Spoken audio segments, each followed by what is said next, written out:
Hi and welcome back to the Jem Hawkes YouTube channel. I hope you're having a beautiful day today. I hope you enjoyed the wire bat we made together last week. Today we are going to make a wire cat. Wire frame animals are something that I've really enjoyed to create long before I actually started working with wire in a more professional capacity, making fancy pendants and things. I always loved to take up what I was doing with a marker pen and just drawing outlines and create that into something a little bit more physical, and wire animal frames are really so much fun to work with. So let's head down to the board and have a look at what we're going to make together today.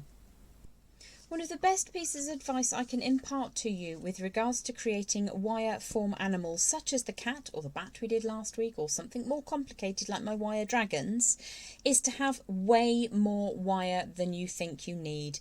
I actually made a gecko which I wanted to bring as a tutorial to this channel, which I have yet to do. I've been making it for about 18 months now, and every time I've tried to make it from the reel, it's got clumsy and clunky and I've not been able to complete it, and every time I've cut my wire, about 2 meters worth, it's still never been enough. So with this cat design today, I have unspooled 2 feet, 24 inches of 1mm or 18 gauge copper colour wire. So what I'm going to do is warm that through in the exact same way that I normally would, starting at one end with my pliers, and just run that all the way along. Obviously I can't show you that because my hands are going far away from the screen. And what we're going to do, once we've warmed that through a couple of times, is just start to turn that around. You could use a form if you wanted to, but I find that that hardens the wire more. What we are going to do is just tuck away a good proportion of that wire into a very loose coil. So I'm working with about 10 inches at one end, and it just means that the rest of this is less likely, not completely unlikely, but less likely to knock and catch other things on your workbench. So let's have a quick look at the cat we're going to make today. So it's a sideways silhouette, as it were. You can see my tool marks. I'm not overly worried about that. I don't care. I could flip it over the other way if I wanted a smooth and satinised finish. So something like this could be used as decor, or it could be used as jewellery, wall art, whatever you fancy. I just love making wire form animals. So for the cat, I'm going to be starting off with a good 2 feet of wire. Now, I'm almost certain that that's far too much. We'll see how much we end up with. So let's start with around about 10 inches unspooled from my loose little collection of wire. You'll probably hear that hitting the desk as we go.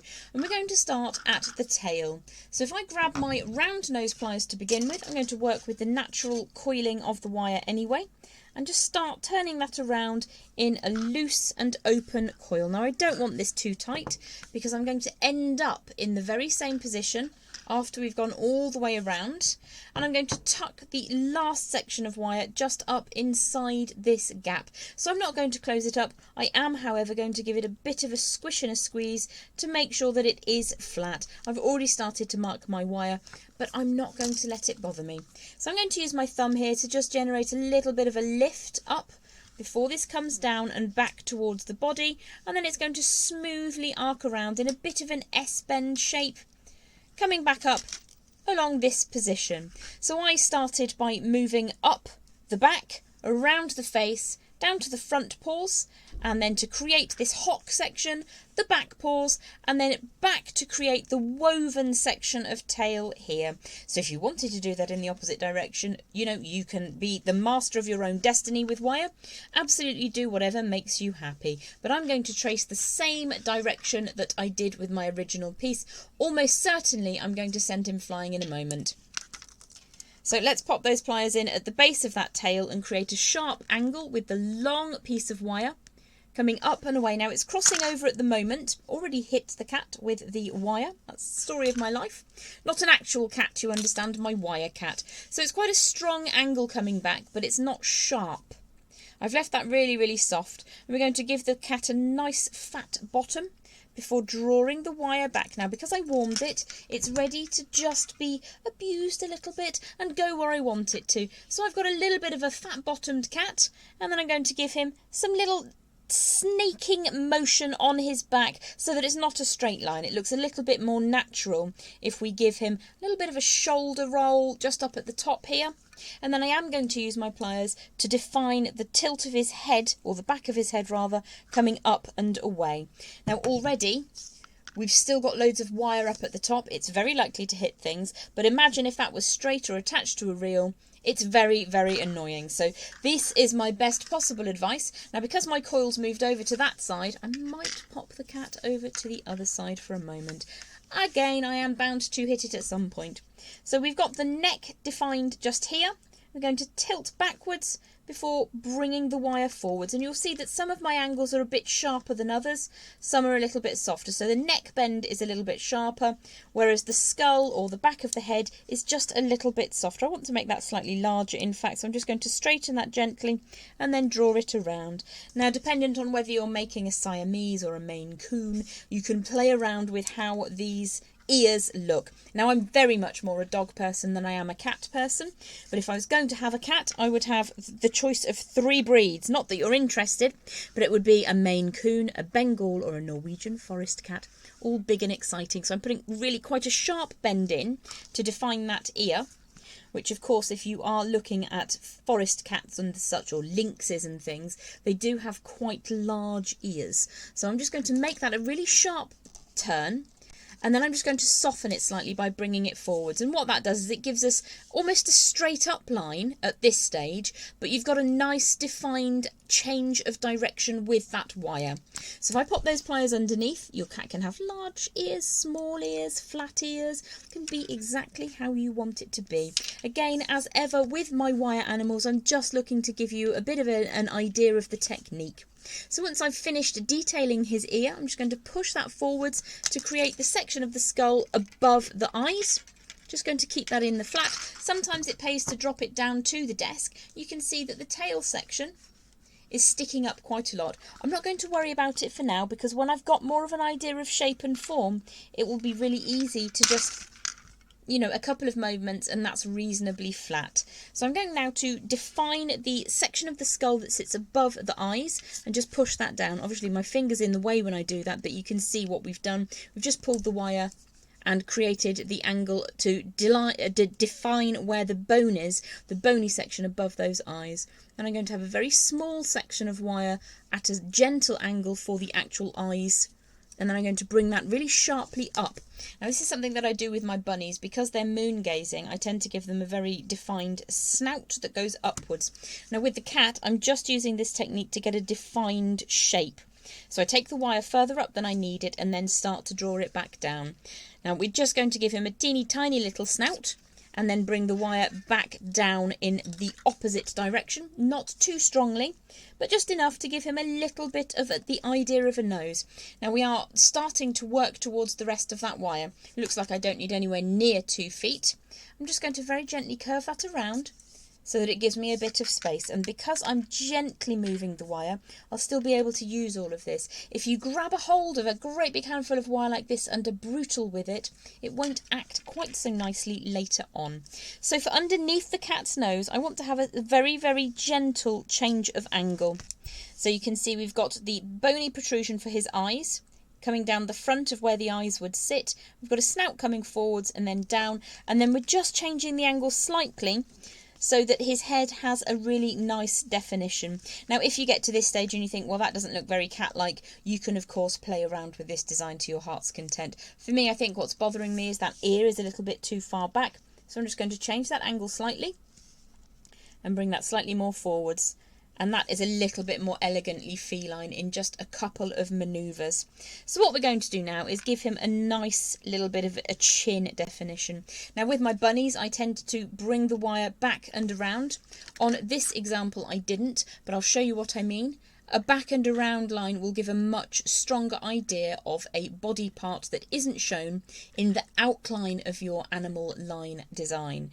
So we can either put quite a strong little inlet like this, which I can show you how to do now, or you can simply bend down and bring the wire out to form his chest. I'm going to show you opposite to what I did here and just put a little inlet of wire in. So you can see that we've got a bit of a hairpin design going on. I'm going to make sure that that's completely flat.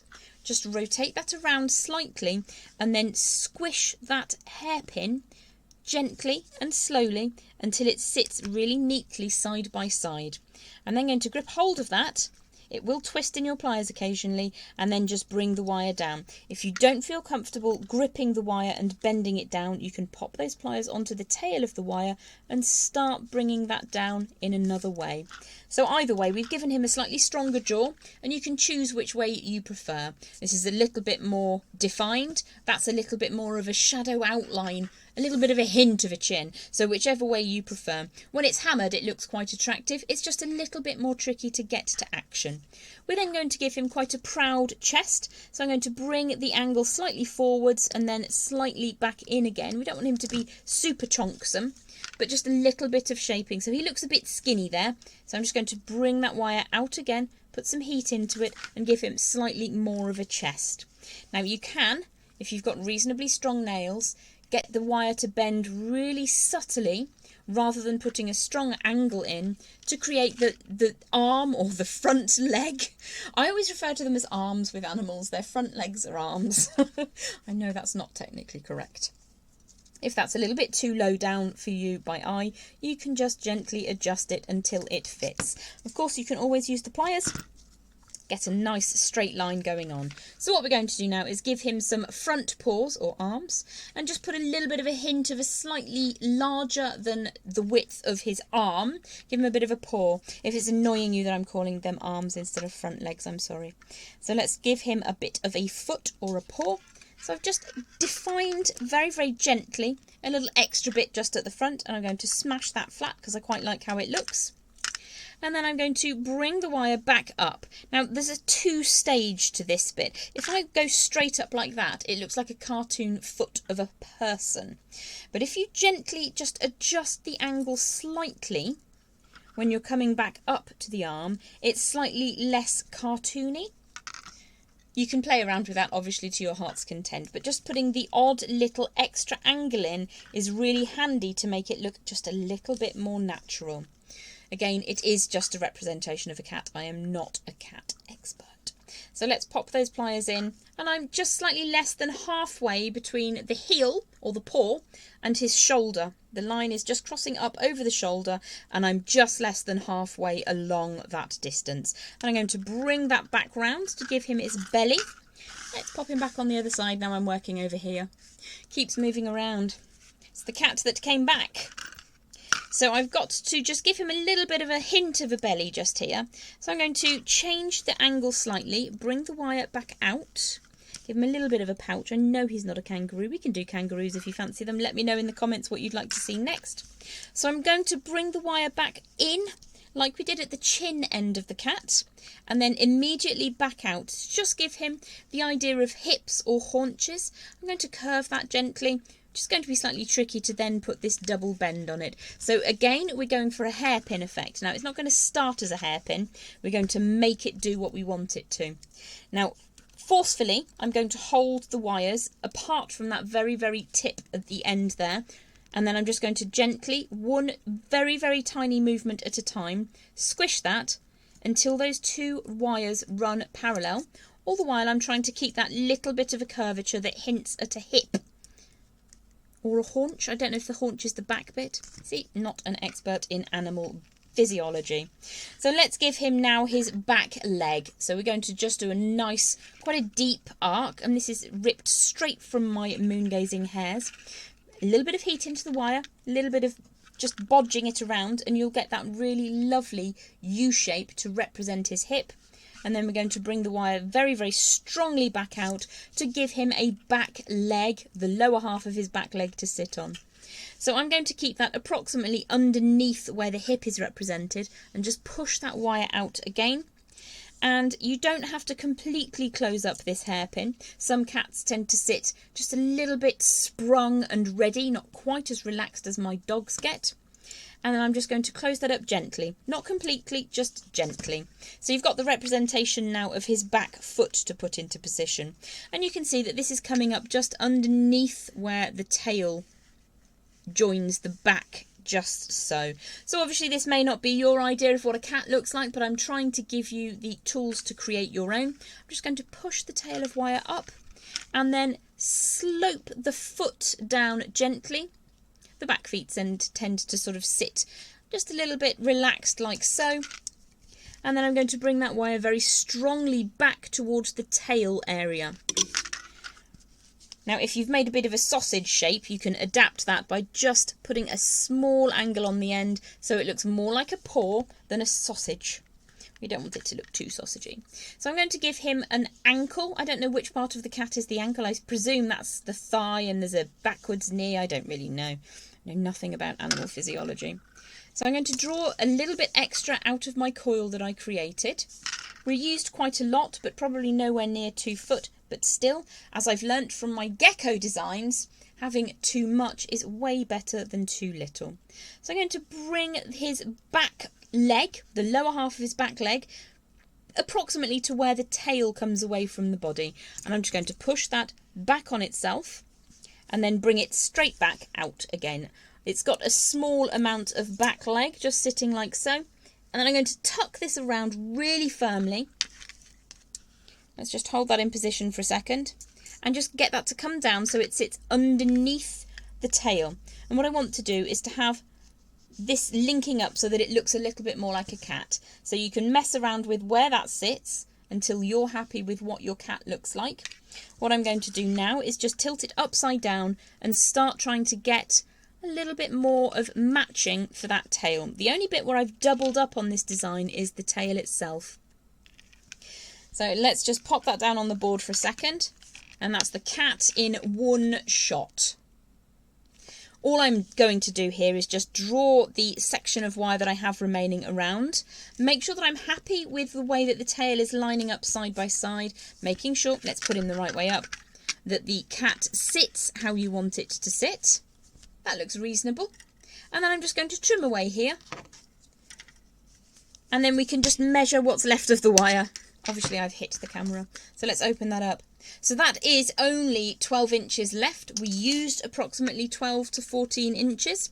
But it's always best to have too much than too little. So just to finish off our cat design, what I'm going to do is hammer him until he's nice and flat and strong, and then I'll show you how to weave the tail sections together to give you a complete loop on your design.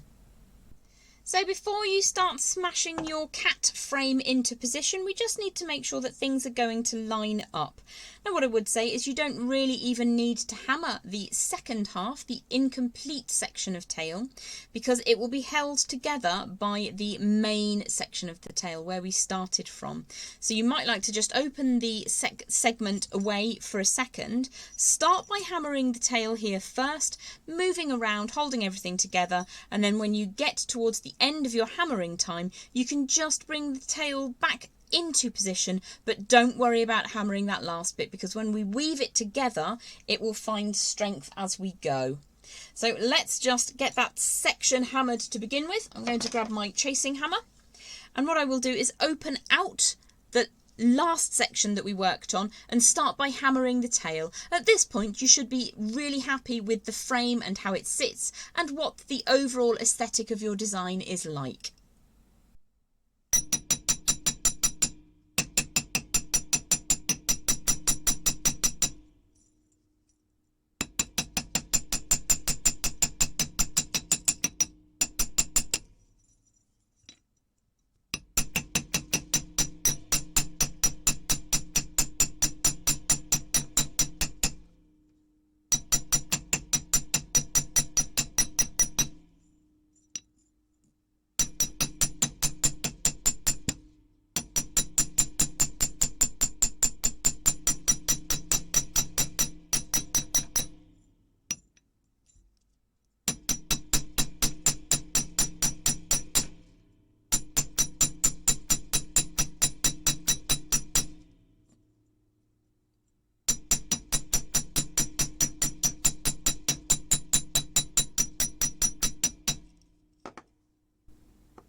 As ever, when you're hammering, it pays to hold the form nicely and tightly so that when it does end up completed, you're more than happy with how everything sits together. If you do make any slight errors, like for instance this guy, his leg is now slightly too short, you can probably make it sit how you want it to with a little bit of gentle persuasion and making the body move around a little bit. So we can simply tilt this guy forwards and everything's going to be fine. But I would say leave that last section of tail, the bit without the curl, nice and fluid, and then when we tie it all together with some wire, you won't have any issues. The other thing to notice is that you don't hammer on top of one wire on top of another. It's always where they're nice and flat. The eagle-eyed amongst you may have noticed that I did indeed hit the side of my finger there.